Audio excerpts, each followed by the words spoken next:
Omenala na ọdịbendị obodo ọbụla ka a na-ekwu na ọ bụ ya na-ezipụta ndị anwa bụ ma na-ezipụta etu ha si ebi ndụ ha. N'ihi nke a ka ndị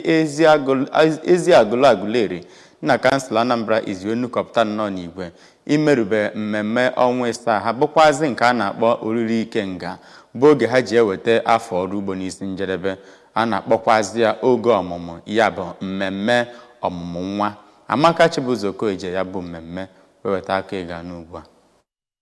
Mmemme ọnwa Isaa nke emerubere na ama ụmụala Eziagulu Aguleri dọtara onye eze ọdịnala ndị Aguleri Igwe Michael Idigo na President General Aguleri Community Assembly Chief Ifeanyi Ile-Akasia, ndị Ruling Council, ndị Ojiana, ndị Ruovu na otu ụmụ nwaanyị dị iche iche. Ya bụ mmemme nke bidoro mgbe Chief Uderike Onwukwe, onye na-ebu mmanwụ Ikenga, mgbe ọ batara ya na ndị ụmụọgbọ ya bụ ndị obi nwanne age grade Aguleri wee gbaa egwu wee gagharịa n'ebe dị iche iche iji wee gosipụta obi ụtọ ha, ebe Igwe Idigo wakwara ọjị iji wee mepee mmemme a na-eme. Mgbe ọ na-ekwuzi okwu n'ihe gbasara ya bụ emume ka Obi Eziagulu Aguleri bụ Chief Chinedu Udoba kpọrọ ndị Aguleri ka ha kwado ma na-akwalite omenala na ọdịnala ha n'ihi na ọ bụ ihe nketa ha nwetara n'aka ndị nna nna ha. Onye President General Aguleri Community Assembly bụ Chief Ile-Akasia sịrị na ya bụ mmemme a na-eme kwa arọ na-akwalite ịdị n'otu, udo na ọganiru, ma kpọkwazịa ndị ya bụ obodo ka ha gbakọta ọnụ